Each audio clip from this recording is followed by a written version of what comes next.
Headmaster of the school, Mr. Milton Chewers, it gives me great pleasure to welcome you to the school at the Summer Hill campus for this inaugural 2017 Vet in Schools Forum supported by the Australian College of Educators, the Teachers Guild of New South Wales and MWLP.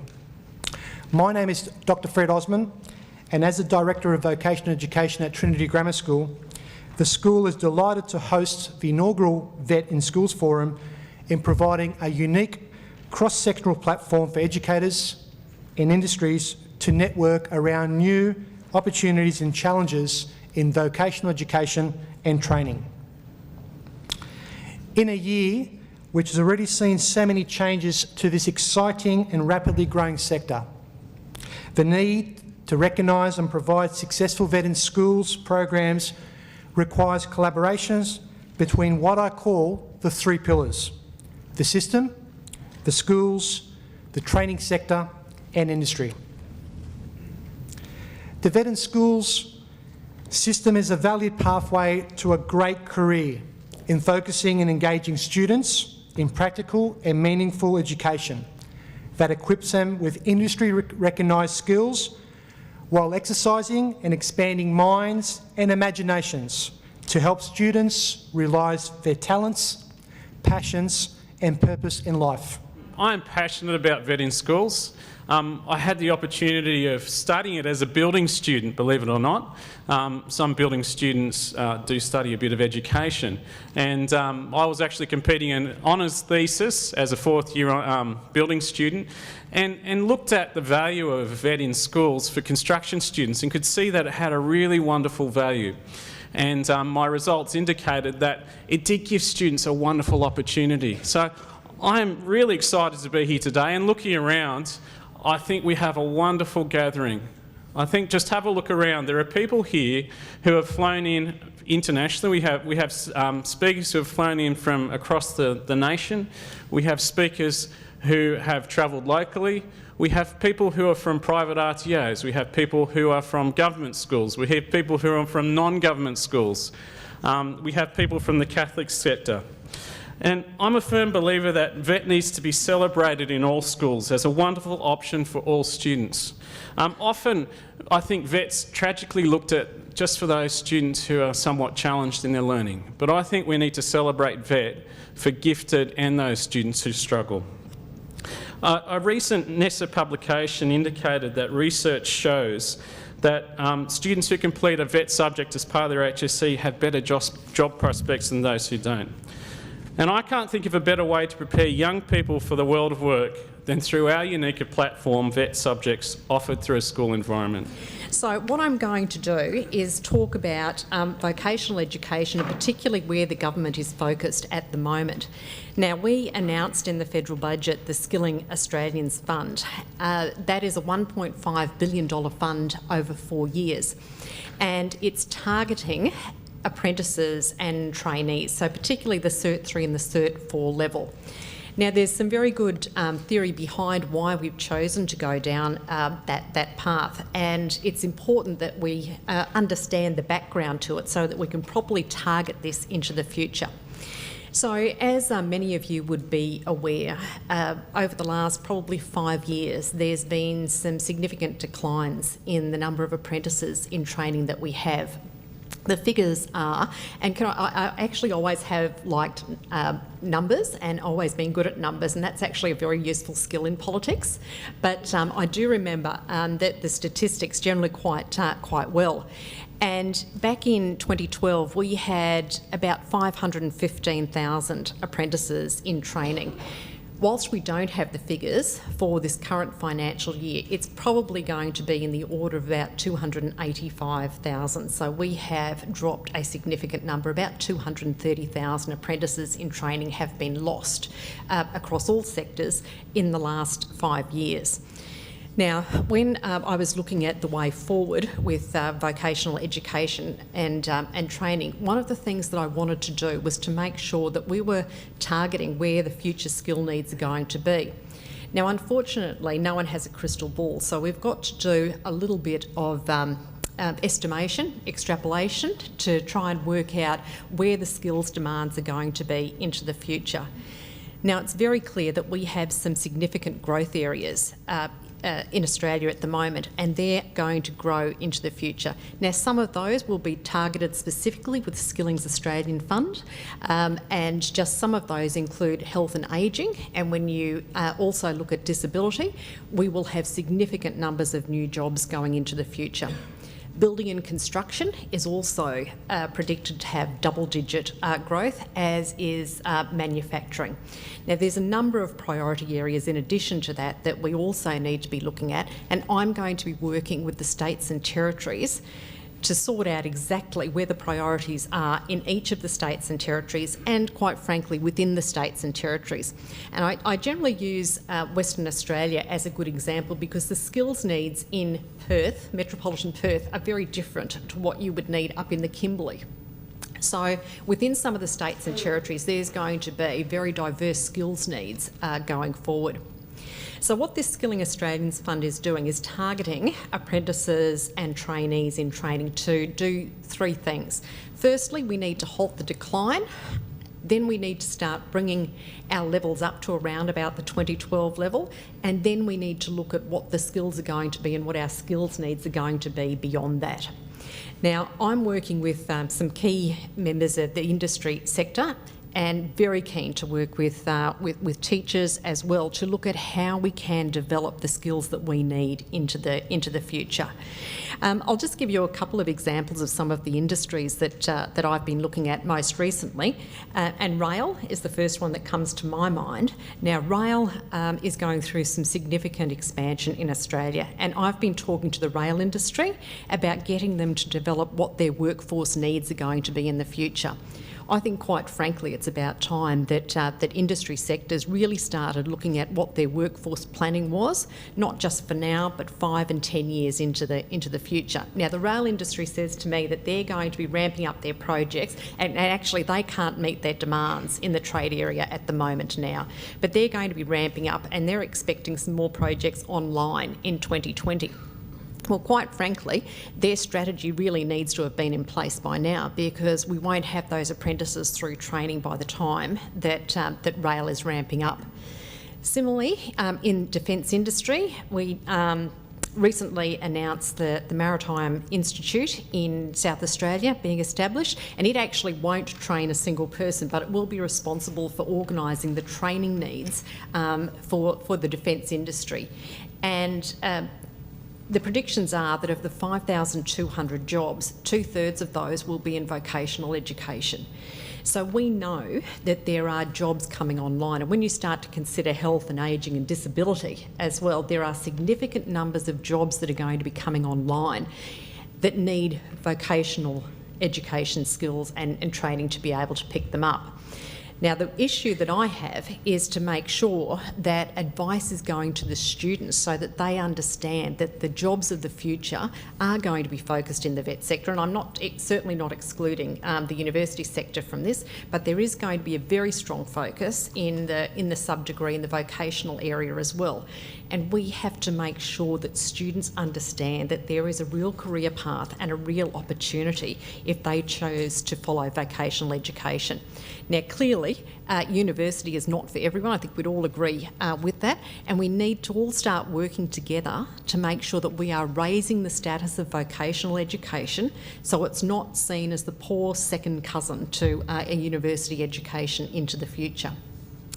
So, what I'm planning to do with the Skilling Australians Fund is start by targeting apprentices and trainees in training, because we know that that is a real skills need area, but also to work with industry, with employers, with the students, with the teachers, to identify what are the next set of priority areas that we need to be looking at. So after we've started to resolve the apprenticeships area, where do we next need to start to focus? So the Skilling Australians Fund is quite flexible. So whilst we're starting with apprentices, there is capacity for that to change over time. So it could potentially go to the Cert 2 level, and it certainly could go higher into the diploma levels as well. But to do that, we have to make sure that we're properly identifying the priority needs 5 to 10 years out, make sure that we get good career advice to the students to make sure that they understand what the opportunities are, and remain flexible so that over time we can modify the areas that we're working in to pick up where the job needs and the job growths are into the future. We're an industry of funny terms and acronyms. Now, I thought it only right and proper that we actually run through some of those acronyms and you can display your knowledge of those. So I'm going to put these up on the board, and as I go through them, I'm going to give you a few minutes to see who is aware of what acronyms mean what. Okay, ASQA, we better know this one because we're about to have the Commissioner. USI, okay, I had hair before the USI came in.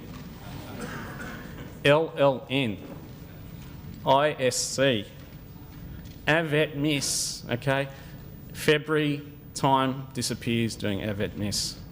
NESA, we have our NESA inspector speaking this afternoon, so let's hope we all know what NESA is.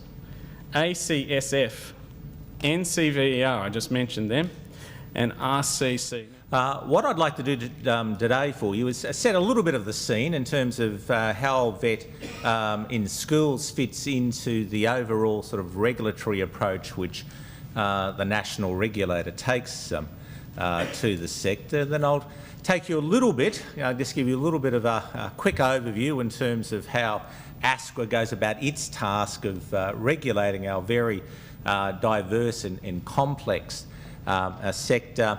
And as part of that, I'll just step you through quickly what we think at the moment are a couple of the very key issues which are confronting VET more broadly. So firstly, just a little bit of a snapshot.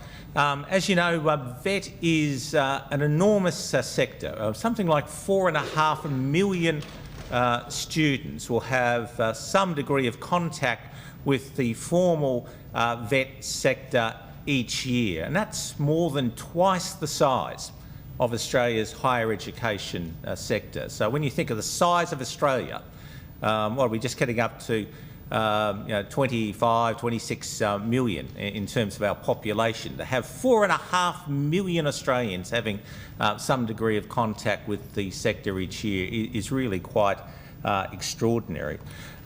The regulation of VET is split between the Commonwealth and the states.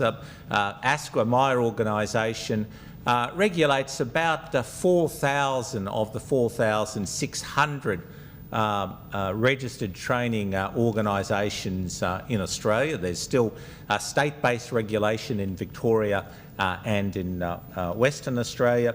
And of the 4,000 odd providers that ASQA regulates, 358 of them are providers of VET in schools. So a little bit less than 10% of the total work that ASQA does in terms of touch points on providers is VET in schools. So that's a significant component.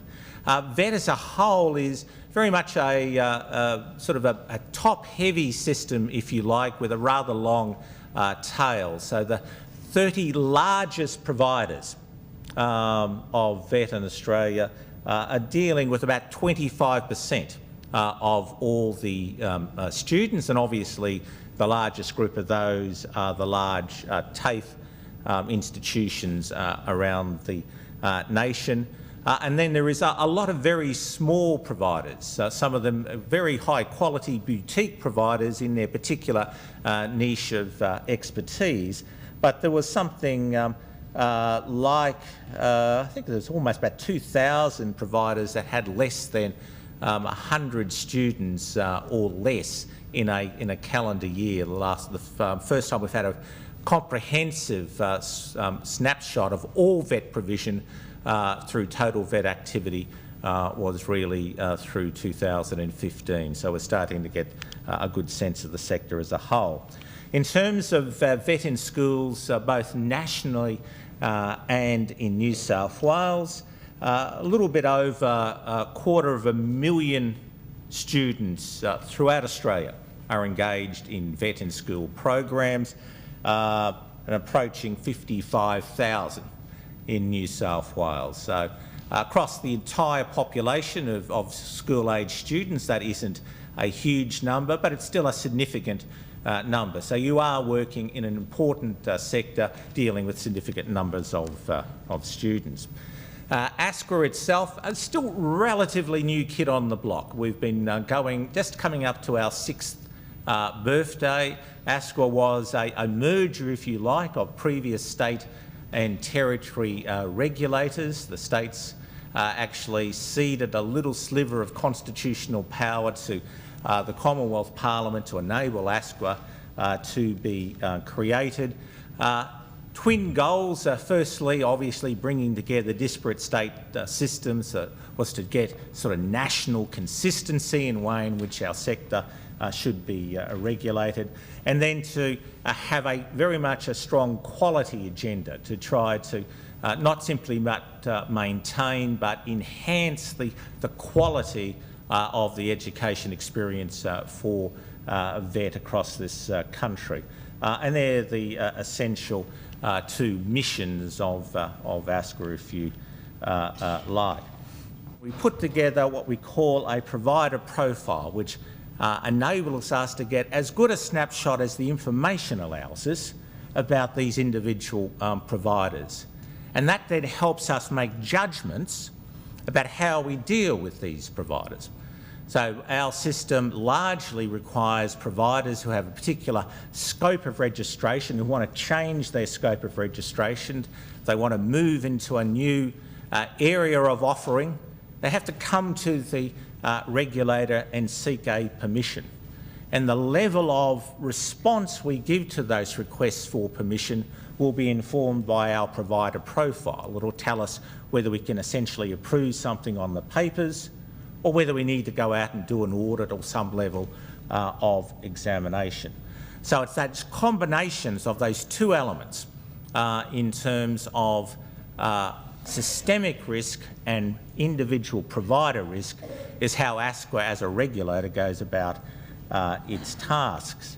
Now, our experience with VET in schools has been largely positive. We've undertaken something like 35 examinations of VET in school programs around the country. So I said we had about 350 odd, so around about 10% of VET in school providers have been subject to ASQA audits or ASQA touch points in some form of regulatory intervention.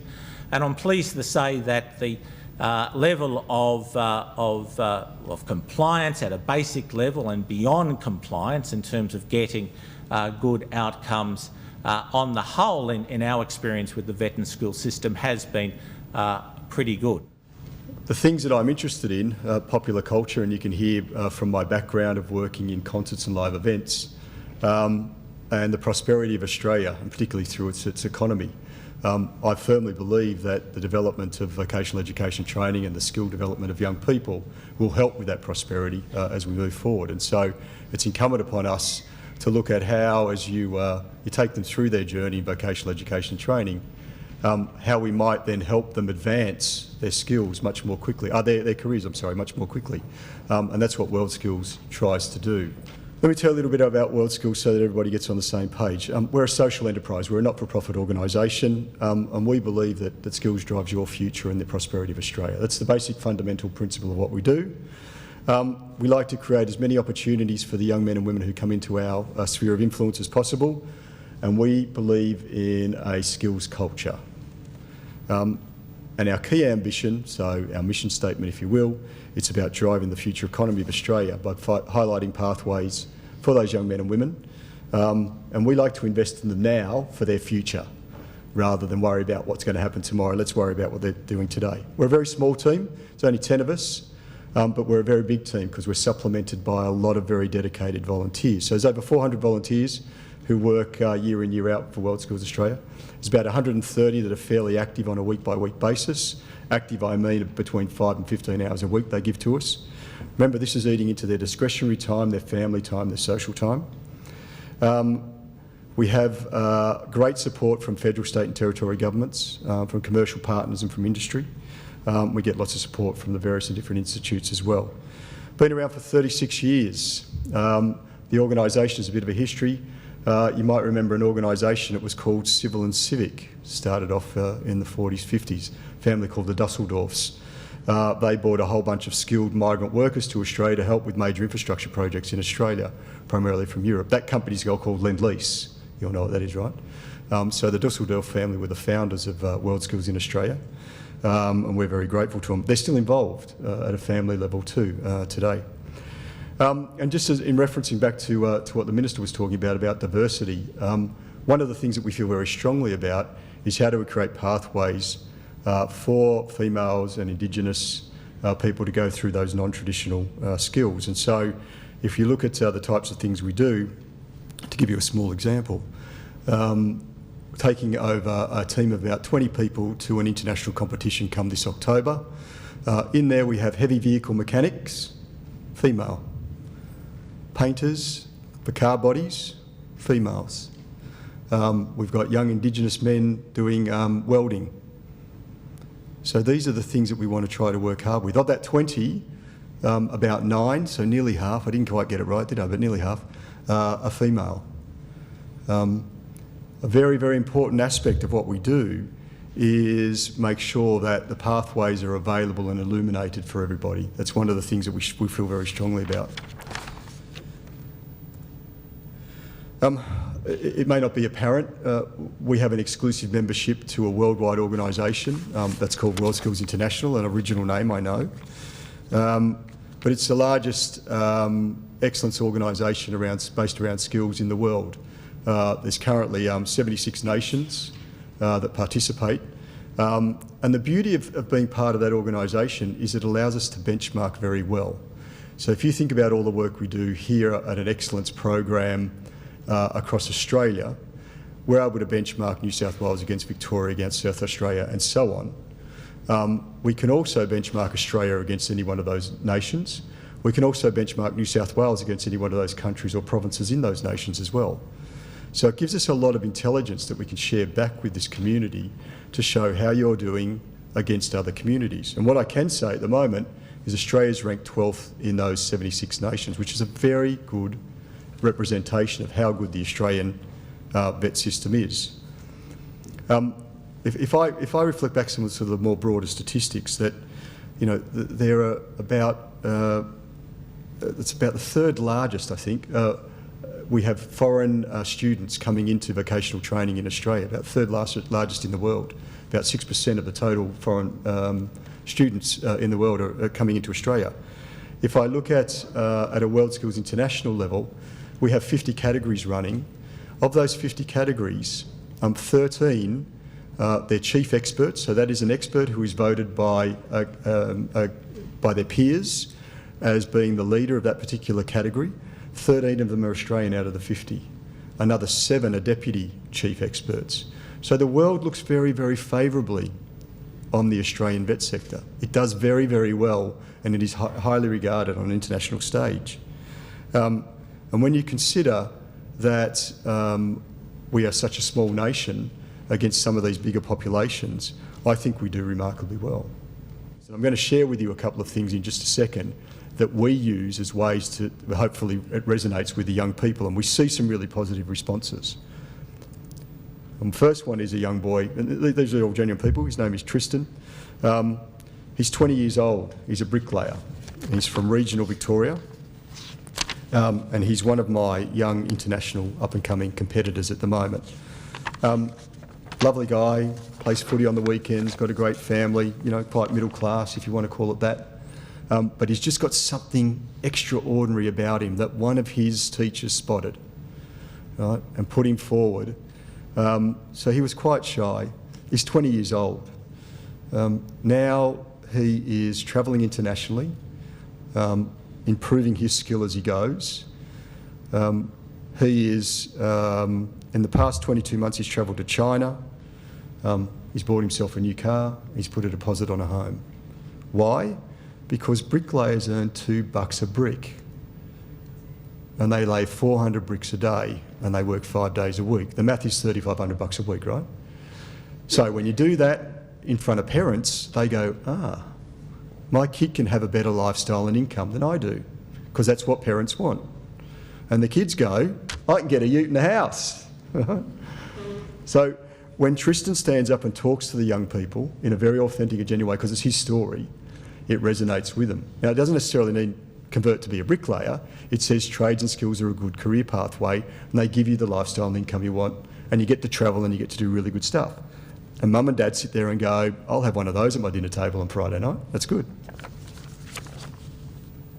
Hannah Terry, again, sort of taking on a lead from Karen Andrews. This young lady will be a future leader of our country, no doubt about it. She is smart, driven, articulate, and she is one of our great ambassadors.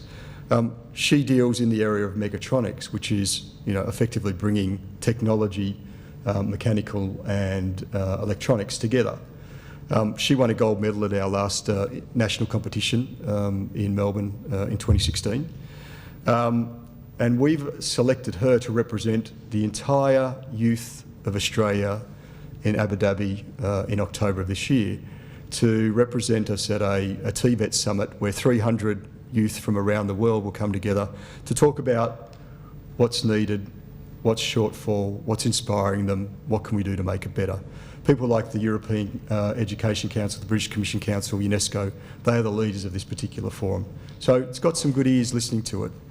The great thing about Hannah when she talks to you is she'll talk to you in very simplistic terms, and she'll say, as I went through my trade or skill, my friends kept saying to me, why are you doing that? And she kept saying, because it's what I want to do, but it's also what I believe in. She's now getting to the end of that. She's doing a double degree at the moment in instrumentation and electrical. But she's been earning money the whole time. And she's been travelling the world, and she's been developing her career. And now when her friends ask her the question, she says, so you've now got a debt, you've got no experience, and you're about to start the journey that I started 4 years ago. Do you want to have that same conversation now? So again, when she talks to young people, she can take away some of those barriers that they might feel right now, where their friends are putting pressure on them and saying, why don't you follow me? What's wrong? Why don't you want to come to this sort of academic pathway? And she articulates it very, very well. And that's one of the great, I guess, the powers that we have when we deal with people from world skills environments, because not only are they becoming the best at what they do in their technical area, but they're also becoming very well-rounded, very good communicators. They are able to deal with problems in a very sensible and easy way.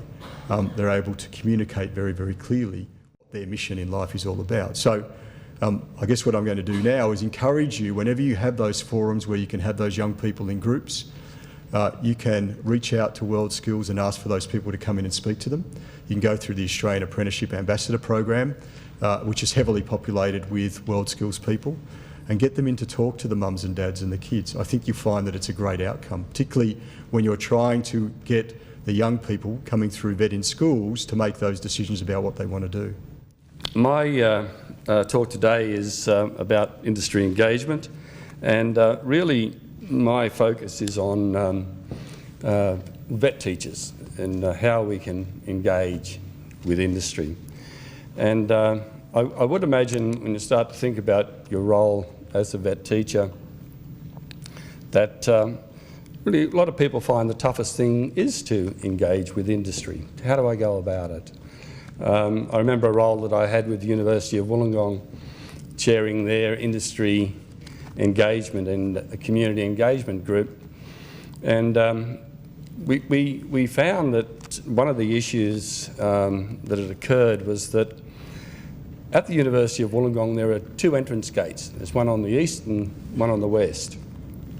And as people drive by, anyone drives by that don't attend university, they tend to think, well, that's the university. I can't go in there because there's a set of gates there. And it tended to restrict people from just wandering into the university.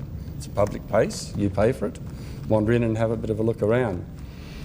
And I think that was one of the major issues that we had with industry. A lot of organisations that wouldn't connect with the university because the university weren't connecting out. And there was that barrier of the gates that existed there at the university. So this whole concept of industry engagement, I think, is a tough one, but it certainly is amazingly important for your role as a vet teacher. What is industry engagement? Quite simple, it's the act of building and maintaining relationships with industry stakeholders. And when we talk about industry stakeholders, we're really talking about a broad cross-section of industries, of businesses, of organisations. And the aspect of really embedding yourself with these organisations is extremely important. Some work we did with Swinburne University, I undertook a project down there doing a review of the organisation's industry engaged learning activities. And this was about a 12-month project where we looked at the importance of industry engagement for graduating students. And we developed a thing called the Industry Engagement Continuum. And you can see from that we're moving from a point where it's mainly theoretical right through to a point where there's a real depth of application. And this is being enormously important within the university sector at the moment around this push from just the abstract activity through to processes of really being engaged and on the ground. Some examples of some of the industry engagement activities. There's quite a substantial list up here, but it ranges from a whole lot of things, from partnering with local employees, both regional and national, relevant employment bodies, industry bodies, involving employer nominees in industry advisory committees, and so on and so on and so on. What you're required to do is to really build some particular strategies around this, and in particular look for what we see as rich engagement. Building connections with organisations that align themselves with your organisation is vitally important. Deciding who to engage with is the first and most important step. You'll achieve more sustainable connections with businesses that hold similar value to your business and your business values, or the values of the school, or the type of school you are. For example, if your school is an RTO that has a core value of innovation and doing things in a creative new way, then seek out organisations who also focus on thinking differently and creatively. The number of innovative industrial parks that are around have organisations within those industrial and innovation parks that are keen to connect, that are opportunities for engagement. The University of Wollongong, and I'm sorry if I harp back to that, I don't know if anyone's seen the iAccelerate activity on campus at the Innovation Campus in North Wollongong. There are about 40 different companies that are in there, organisations that are driving innovation, building new products, building businesses that are really keen on connecting, and as part of their mantra, they are required to go out there and connect with other organisations. So that's probably a very good opportunity for schools to be able to talk with a lot of these industrial and innovative parks that are looking for connections and engagement.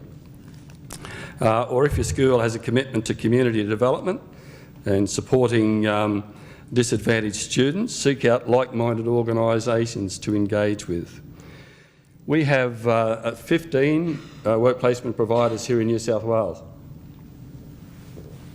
and each of them are involved in providing work placement for students within their region. They are connected to a large number of employers.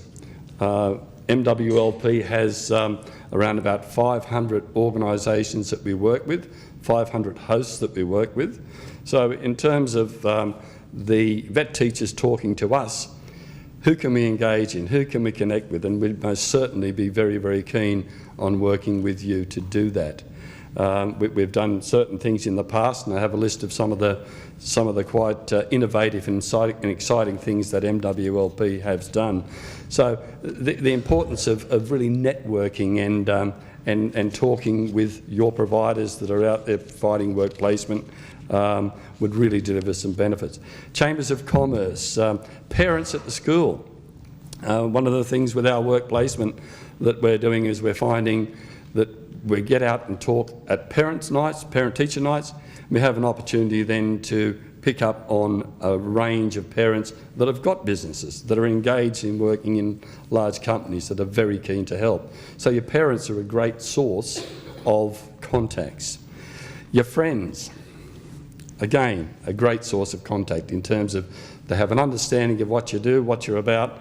They may have connections that are out there. Other vet teachers that are doing and running successful engagement programs, talk with them. Industry associations, I think we have a couple of industry associations here today. Seek them out and talk to them. The unions. The unions are big. We're doing some work with one of the unions at the moment. We're looking at a particular program around forestry. There's a whole range of engagement activities that we're involved in there. Industry innovation parks I spoke about earlier, group training companies. My Gateway is here today, and they're a great source of engaging and connecting you with industry and looking at providing some employment type opportunities for your students, and of course your current industry partners that you are working with. But one of the things that I want to talk about really is you. There's a whole category of people out there that miss out by not allowing themselves to be weird enough. Now, when I talk about weird, I talk about authenticity. It is really important in terms of being authentic. And do you know where the smallest park in the world is? It's in Portland, in the United States. Mills End Park. It's the smallest park in the world. Portland is known as one of the weirdest cities in the world because they have some really interesting activities. This smallest park in the world was built in about 1948 or something like that, and all it was just a hole in the ground where they were going to deliver a telephone light pole. But it didn't eventuate, and people then started to plant stuff in there. It is worldwide famous. People have their weddings in the park. They have major events there in that park. And what a simple sort of thing when you think about something as simple as that has grown into something quite enormous. It's pretty weird, isn't it? But it's authentic, it's different. How do you enhance, how do you embrace this weirdness or this authenticity? Great innovators were not afraid to stand out from the crowd and risk being a bit different. So as vet teachers, in terms of your community, your industry engagement, think about how you can stand out from the crowd, how you can be a little bit different, how can you be a little bit more innovative. If you've seen other ideas that other people have used, pick up on them and use them. There's no such thing as normal. No such thing as a normal vet teacher. You know, there's opportunities to do things a bit differently. Instead of hiding your weirdness, learn how to use it. What makes you weird makes you memorable. And the world needs authenticity. We talk about community engagement, industry engagement. It's a tough activity, it's pretty hard, but we're looking at, if you can be more authentic, there's more ideas that you can bring forward with it. And standing out is how you will find your tribe. You'll find other people that are into that. And new ideas are always weird at first. Okay, just a little bit about the teacher trainer resource. The idea of it is for it to be used as an industry consultation engagement validation and evidence resource for vocational education trainers and teachers and RTOs to assist them in meeting the standards for registered training organisations from 2015. It's to be used as a record of industry engagement activities. It's to document feedback and evidence for the growth of partnerships with industry and to ensure the continued improvement in the delivery of VET. It's also used to ensure RTOs are responsive to industry needs and ensure industry relevance in the strategic planning and delivery of VET. A little bit about the background. The idea for a diary or an app came from the work that MWLP has been doing over the years, and we've been working with schools, RTOs and other people in the VET sector. We were doing industry consultations to gain validation of training and assessment strategy and validation of assessment tasks.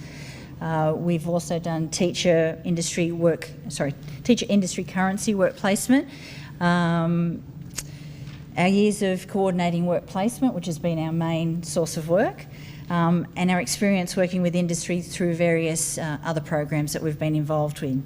And what we found was the outcome that the more we talked about industry, about the great things you were doing in school, the more they wanted to get involved. They offered things like industry breakfasts, they offered to be involved in some assessment tasks in schools or giving some validation. They would offer similar courses, so like a training course that might sort of fit in with what you were doing as well. So the more we talk to them, the more the response seemed to be positive. The standards that the diary and the app are looking at meeting is the ones that you need to do as well, of course. Standard 1 was the RTO's training and assessment strategies and practices that are responsive to industry and the learner needs being met. The requirements, of the training package and the VET accredited courses. So implementation of comprehensive training and assessment strategy, engaging with industry, conducting effective assessment, employ skilled trainers and assessors, provide supervision of trainers where needed. All those things that you guys look at all the time. And Standard 2 was also being met with it too, with the operation of the RTO quality assurance, implement quality assurance strategies.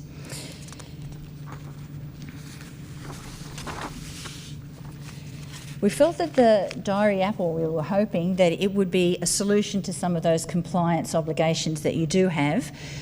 So providing ongoing evidence for compliance to the standards, streamlining and guiding VET trainers and teachers in evidence gathering, that was our main one, time saving and valuable resource and data collection for VET trainers and teachers and RTO managers as well. Promoting further industry engagement activity. We were sort of trying to streamline things, and we'll explain a little bit later, to promote further engagement. It provided a database of industry contacts that you could develop and build on and use. Links to industry, events, information and resources, and hopefully we would be able to provide that information, and with other networks that you're getting today, you'd have that information. Assist in identifying, mapping and recording training and professional development opportunities for yourselves, and promotes industry support through the development of the use of the diary. The other thing, it also contributes to continuous improvement in the VET in schools sector. The benefits we looked at for the app was to gain feedback from industry. It's a tool that you can take out when you go to industry, and then there's some questions and some prompts there that help you with that gaining feedback from industry, and that was a way of enhancing the knowledge of industry skills, trends, latest technology, workforce development. So you were getting that information and gaining valuable industry information, feedback and intelligence that you can bring back and use in the classroom. Skills and knowledge as well, so industry was able to engage with learning in the classroom through the engagement, through sharing and knowledge, activities, feedback and more. So it was encouraging you to talk about what ways industry could engage with you. and what suited them, what was in it for them and what was in it for you as well. Increase opportunities for industry engagement in work placement too. Professional development opportunities for yourself. Provide support for vet teachers and trainers in the delivery of the qualifications. Provides opportunities to link for students to employment, education and further training. Hopefully opportunities to link to apprenticeships and traineeships.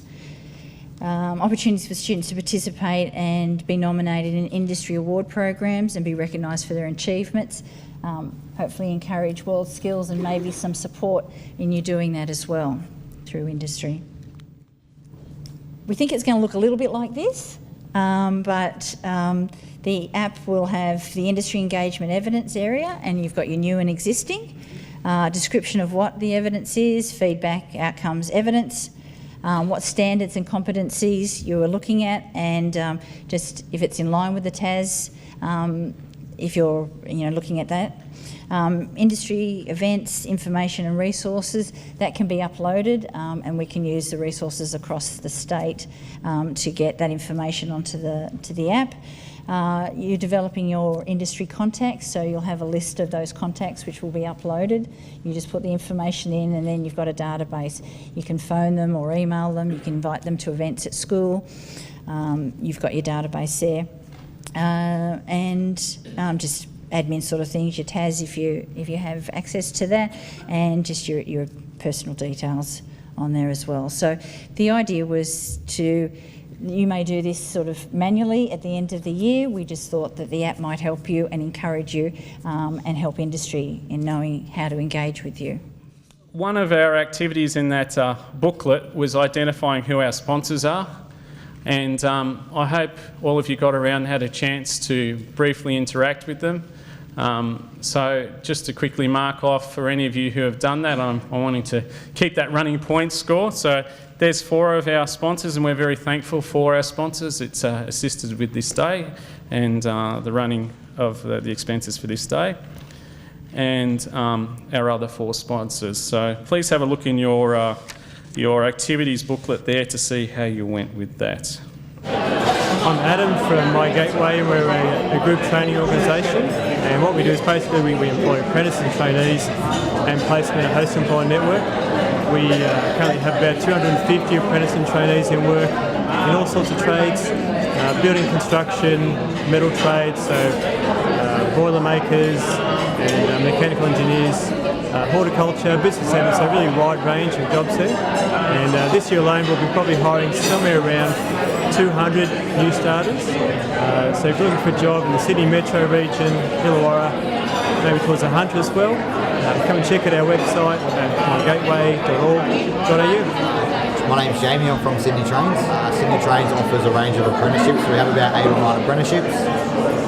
We're trying to increase our apprenticeship intake with some more students, especially females. The advantages for vet students is they'll come out with a trade after 4 years. We pay them above award wages with free travel, all their tools are supplied and all their TAFE trainings paid for. So Cengage is a technology and educational resource company that's located all across Australia. I'm one of the leaders in the vocational market right now for resources, especially with your veterinary school. So we have things that would work for your hospitality, your construction, your early education, those sorts of things. So one of the largest growing markets, veterinary schools is very important. As they say, 80% of all vet graduates get a job in their chosen field within the first 3 years, whereas university it's only 20%. So I think veterinary schools is very important for that reason alone, to get more young kids into school and graduating from high school. Hi, I'm Toby from Didasco Learning Resources, here today at the Vet in Schools Forum.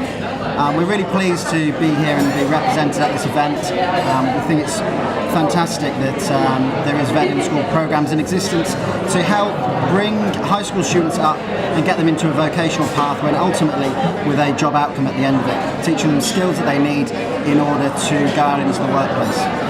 We are a big supporter of anything we can regarding high schools and veterinary school programs, and it's great to be here today with such a large amount of institutes, existing clients, and also learning from each other and sharing information around best practices.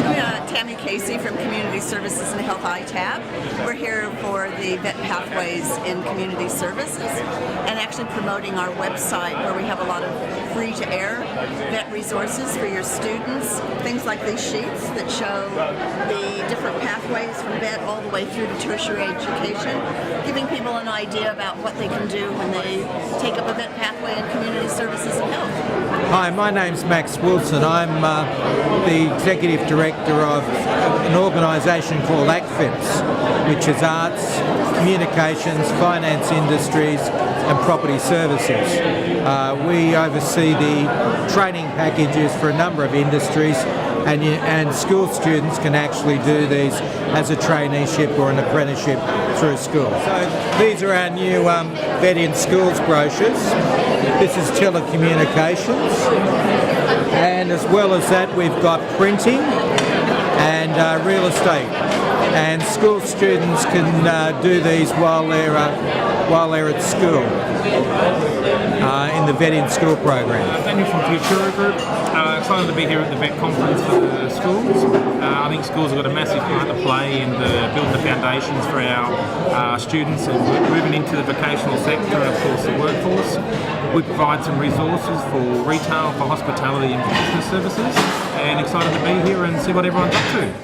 It's good to be in a room like this because I think it reminds us, I suppose, of the challenge of Vet in Schools, and I appreciate Trinity Grammar for hosting this event today, but I couldn't help but reflect around some of the plaques and things up on the walls. I actually just went back to my old school. They're doing a 50 years thing, and they got 50 students back, and I was a school captain, so one of my names is up on the boards. But it reminds us, when you look at Duck's 1% of the state scholarship awards, of the challenge that VET has within schools, because the whole schooling system is geared towards a certain pathway. It's geared towards a university pathway. In fact, in Queensland, you can do a Vet in Schools course and get a mandatory 8 or a minimum ATAR score, which means that you're doing a VET course in order to get onto a university pathway or to achieve a university entrance score, which is a perverse sort of policy setting. And I suppose you, as the trainers within schools, have the task of making it into that university or bus culture, and so that VET isn't a second pathway. VET is a pathway all on its own, and a very formidable one at that. I grew up on the Gold Coast, and there's a street called Hedges Avenue, which is right on the beach at Mermaid Beach, colloquially known as Millionaires Row. And the joke is that there's plumbers and electricians living on Hedges Avenue and not lawyers and doctors, and it's true. But for some reason, we seem to have this view particularly within households, that kids should only go to university, and so it's very important, and the work you're doing is very important. So hence why I really am a bit passionate about this area and wanted to speak here today. To put our, I suppose, at least resources where our mouth is, PwC has undertaken 2 projects recently. One has been the very first steps with the Commonwealth Government to help transform careers advice in this country, help to stop careers advice simply being something that is provided once at school and very much done within the context of, I suppose, a university-driven system, and to be something that happens on a lifelong journey, so that people can receive the right advice at the right times and better reflect this idea that we will have, as the Foundation for Young Australians says, 17 jobs in 5 different job clusters over the course of our life, rather than this idea that we will have a single job, that we make that decision when we're 15, we choose our HSC subjects or what have you in various states, and we go on that pathway. The second one is a higher apprenticeships pilot. Look, PwC is very much a firm that traditionally has hired university graduates. We are starting with a pilot to bring people straight out of school without university qualifications, and to map the things that they do at PwC, as well as with a range of other employers, I might add, with the likes of Gold Coast University Hospitals involved, Woolworths is involved, and there's a range of others, and to map what they do to various vocational qualifications. So conceivably you would come to PwC, you would work, you would be employed, you would do proper jobs, and they would be mapped to a diploma of business, and then after a year or 18 months or whatever it might be, you can go on to university then, you can stay at the firm, and hopefully one day we have, you know, a crop of partners who have come up through that pathway.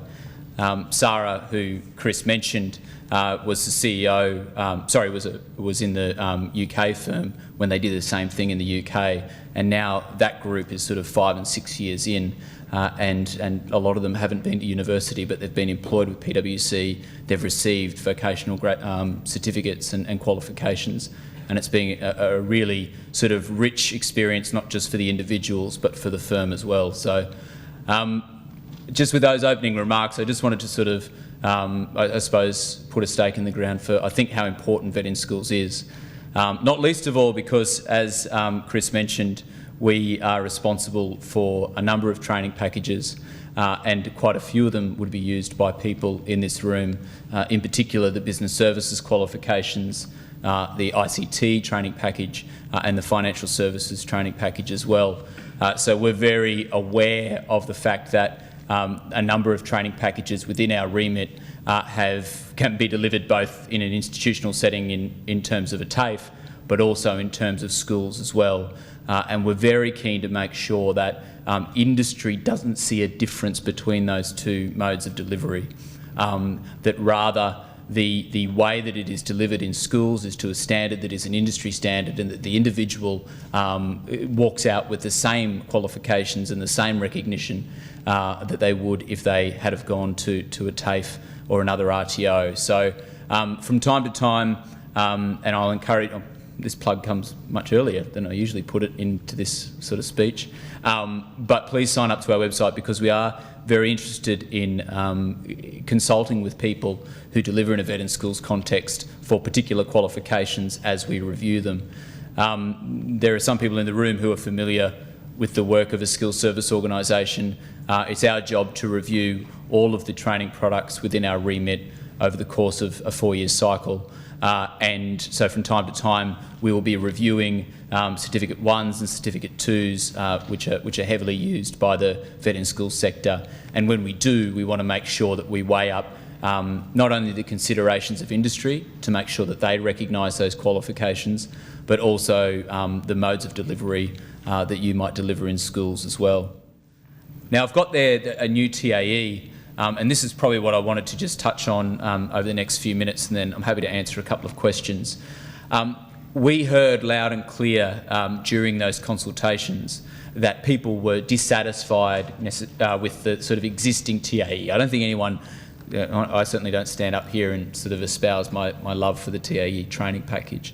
It is necessary, and it is doing a reasonable job. However, people were concerned with some of the changes that occurred in the recent update, but they're also concerned that maybe the recent changes sort of didn't get to answer all the questions that needed to be answered. There were changes to the Certificate 4, but people felt that there were changes around the edges to the Certificate 4, and perhaps what we should do is consider more fundamentally the questions related to this training package. What is it trying to achieve, and what is the mechanism to achieve it? So in legislation, we have the Certificate 4 is the thing that you all need in order to be a trainer, along with your industry competence and your industry expertise. But do we need to look at whether or not we bring back a train-the-trainer qualification? Do we need to look at, as some suggested, introducing a lower level qualification for people that might train in an enterprise setting? Do we need to look at the fact that it is now 9 core units and 1 elective, which makes it more like a licence than a proper sort of qualification where a person can choose, I suppose, a path or an expertise that they can go into? Do we need to look at making sure that all of the skill sets can be nested neatly within it, so that you could do a training skill set, an assessment skill set, and then one other, so that you can specialise in something like LLN or online delivery or something like that? These were all the things that sort of came out of those consultations last year. And so we as an SSO, in conjunction with our Education IRC, our Industry Reference Committee, wrote to the department and to the Australian Industry Skills Committee, who's sort of the sort of peak of what we do, and suggested that we need to have a more detailed look at the TAE. over the course of a number of years and ask all the questions that need to be asked. Not simply say, here is a training package, what can we do to improve it, but where we might say, let's start from a blank sheet of paper and say, how would you build this qualification from the get-go? Now, that will require immense consultation. There will be a range of different views from people that deliver in institutional settings all the way through to delivering in sort of small groups, all the way to the people. The best example that I heard during our consultations was the security guard trainers on Christmas Island and how they deliver the TAE. There are a range of different settings, and at the moment people don't feel as though this training package is necessarily nimble enough to accommodate them all. Also, I must say that some of the points from the day are in my presentation, so there's going to be some double up, but that means, I guess, that we've got some similar messages that are coming through. One thing definitely about the value and the benefit and the positive outcomes of vocational education for our young people. The Minister talked about skills needs for the futures, about apprenticeships and traineeships that I'll be talking about a little bit about as well. She mentioned some shortage skills areas of health and ageing and disability, and we've got courses available in all those industry areas. We've got it in construction that she mentioned, and she also mentioned the rail. We did have some courses for school-based trainees in rail. They're no longer there because the traineeships haven't been taken up, but there's nothing to say we can't have courses for the future. Michael from ASQA talked about their risk-based assessment approach to regulation, and I guess that's what NESA has towards their regulation accreditation of schools. And they're committed to ongoing improvement, just like NESA is. World Skills, Brett spoke about skill development of young people, and let's face it, that's why we are all here today. And he talked about showcasing and celebrating the student achievements, and that's certainly something that NESA is interested in as well. I just wanted to put a plug in. There was a question on the floor about how to be involved and how does it work and how can it happen for the students from schools. I just wanted to mention that Amanda Thompson is a state coordinator for World Skills. She's here today, Amanda. So if you are interested, please make contact with her today. I thought it was a good opportunity to mention that. So I guess without further ado, and I thought it was quite funny that one of the things today was about acronyms, because I definitely think you need to be alphabet savvy to survive VET. Lots and lots of acronyms. Well, those who've been around for a while know you need to be alphabet savvy to survive us. We've gone from the Office of the Board of Studies to Board of Studies to Board of Studies Teaching and Educational Standards, now to New South Wales Education Standards Authority. Let's see how long it lasts, I'm not sure. I'm not one to talk about non-ATAR and ATAR pathways, vocational or academic pathways. I'm one to talk about a pathway that suits each individual young person and that provides the best opportunities for them, and I definitely think that's how we should be viewing it. It is a curriculum option for all students. One of the students from my hospitality classes was the Ducks of the School. I also had in the same class a whole lot of fellows who were really struggling with school, and then you had everybody in between. It is there for all students. It's about industry-specific skills, but it's also about transferable skills for the future, and I'll speak a little bit more about those. But one thing to throw a spanner in the works, oh no, that's my next point. It's a collaborative approach. That's really important to me, as I mentioned, and the 3 school systems and NESA work very collaboratively in this area. But one thing that I'd really like, please don't talk about VET in schools, VETIS. That is an acronym that's long past, and we want to move on from that because VET is VET. Often people have a misconception that VET in schools is a different type of VET. It's also got a lot of unfortunate perceptions associated with it because of some very uninformed comments that have been made in the past. And so what we'd probably encourage you to do is try the new term, which is being promoted at a Commonwealth level. This framework was released in December 2014, if you haven't seen it. It's called preparing students for work. It's a very easy read and it's a very encouraging read, and it's about vocational learning and VET. And the vision is that all students would be provided with quality vocational learning and quality vocational education and training, and that the perception of VET would be a lot more positive. And as we've already heard from the room, it's the parents that we need to get in the ear of, because they continue to be the ones that have the biggest influence on our young people. And I think I'd much prefer to be earning $2 a brick or something like that and earning that sort of money. And I tell you what, the money that plumbers earn, they can have every cent for the work they do. It's very interesting, the conceptions around. I just wanted to move on now to how we at NESA communicate with you to make sure that you're taking those opportunities, and especially to help you navigate our website. Some of you, if you've been on the website recently, would notice there is a new NESA website that's totally separate, and then there's the old board's website that's got the NESA logo on it as well. All of the vocational material has been actually migrated over to the new NESA website, so I'll just show you where you find some of that. But before I do that, it's really important that you go on and you explore the website. But one of the things you can do to stay in touch, if you don't already, is subscribe to our NESA newsletter. It's easy to do. You can just, if you're not already there, you just go to About and News, and then you can click on there and subscribe to the newsletter. There's also an opportunity to subscribe to the teacher accreditation updates, which of course is very important for your own professional development and your accreditation. The NESA News is not something, we don't sell your email addresses to anyone else. You're not going to be bombarded and spammed. You'll get one newsletter a week. It's on a Monday, and you can easily see if there's something in there that you're interested in, or whether to just put it in the trash box. If you're subscribed to that one, you're also subscribed to one that's come out recently, the Stronger HSC Standards website email newsletter, and that comes out each fortnight. That's another one you're probably getting. The way training packages are developed and updated has changed a bit in the last 12 months, and I'm hoping that's going to mean that we're going to see a little bit of a slowdown in the change of courses.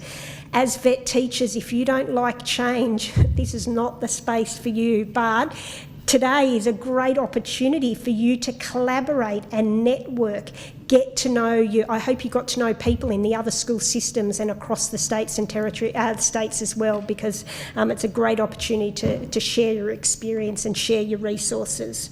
We do look at the changes, we assess the significance of the change, and then that determines whether we just do an update, whether we do a revision, or whether we have to do a major redevelopment, and that determines how you and industry and that become involved in the process.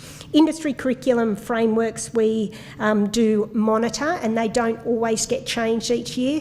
The VET BECs, they get checked on a yearly basis. So the good news about the frameworks, depending on what your opinion of good news is, all the ones in green are in our new format, and they didn't have a change this year, and they're not changing for next year as of this moment in time. I always put that in. The ones in orange, they're the 5 that either had a revision or an update for this year. So if you were delivering to year 11, you were with the new. If you were delivering to year 12, you're with the old. From next year, those 5 become green. Very pleasing, I'm sure. Then we've got 3 left: construction, electrotechnology and metal. Construction and metal and engineering, they're our final frameworks that are in the old Part A, Part B syllabus format. Electrotechnology is in the new format, but it is due for an update at some stage. Those 3, we're waiting to see what's happening with the training package to determine what is happening with those courses. But the good news is that because we don't know anything at this moment in time, there won't be any major redevelopment. So I would say for next year it's going to be business as usual. The only thing I would say with construction is, have we got any construction teachers in the audience? Yep. That training package is being reviewed qualification by qualification, which makes it a little bit tricky. So depending if anything is released this year, some qualifications may get taken out of the framework, just like shop fitting did, but it's just a bit of a watch this space. You will need to use use the new WHS unit for construction level 1 unit next year. You've had a transition year in the old this year, so that's just a little plug for you, but everybody else, that's business as usual, I hope. The vet data and the vet statistic is something that is done at a national level. And the statistics for New South Wales, while they're fine and they're good, they are not as strong as they could be because not all of the data is being collected. And it's actually at the school level where we need to get that happening. The acronym, one of the acronyms Chris mentioned was a VETMIS, and it's that huge big long name, but it's a compulsory thing that has to be done. It is to try and capture consistent and accurate data. It is actually an RTO responsibility, so I think if you're part of a school system RTO, you will be hearing more about this from your systems, because that is one of the things that collaboratively we are trying to work on, improving the collection of the data. There's 2 collections that NESA actually reports on behalf of the school system RTOs, and that is Vet in Schools activity. They're still in the old world, but that's about the vet that contributes towards the HSC. Then any other vet like the stage 5 or the white card competency, that's part of total vet activity, and we report that on behalf of the school system RTOs as well. Students, I heard someone say they're tearing their hair out with the USI. That is a really important thing for your students to have. If they don't have a USI on our system and you deliver them a credential at school, it can't actually be given to the student until they have a USI. The USI is also going to record when they start a particular unit of competency and when they finish it and the outcome that you recorded. So it's really important. Schools Online is where this information goes in, and I just wanted to stress more than anything is about the unit of competency collection. So I know this is probably not the job you do, but your role is important because you pass that information on to the person in your school that has that responsibility. At the beginning of the year, we need to know what units of competency your students are doing. What we don't want you to do is go and tick the whole 240 hours of worth of units of competency if you're doing the course over 2 years. You just tick what you're planning to deliver in that calendar year. If you change your mind during the year, that's fine. You just put did not start and then you enter a different one. At the end of the year, we need to know what unit of competency, what was the outcome? Is a student continuing in it? Have they achieved it? Did not start, RPL, credit transfer, really, really important. If you enter students in units of competency but don't put an outcome at the end of the year and just think I'll do that at the end of year 12, all of that vet activity is not counted in the VETMIS reporting. And that's a bit of a downfall for us in New South Wales. Something else that you have to be careful of, if a student is doing a 120-hour course and the outcome you put at the end of the year is continuing, doesn't make sense. And when we put the record in for the following year, NCVR will say to us, what happened to those 36,000 units of competency last year that were reported as continuing? So these are the sort of things that it's just sort of triggering in your mind that there are consequences, and it is really important. So if you can help us out with that, that would be really good. Well, ladies and gentlemen, I just wanted to firstly thank you for actually attending the wonderful day that you've all had. And I know from the feedback that I've been hearing that everyone's really had a really nice day and enjoyed the school, Trinity Grammar School. I also wanted to have the opportunity to congratulate the people behind the scenes that put this forum together, and they are the forum conveners. There is a couple of final remarks that we do want to actually relay to everyone, and hopefully that people can take them on board and to continue with the tradition that we've actually started with this inaugural Vet in Schools Forum. Firstly, the Vet in School Forum is a forum that we were trying to get together, and I think we've done it very successfully, and thankful all of you for coming together and contributing and making the program so efficiently and effectively and making it productively to everyone involved in this audience. So thank you very much.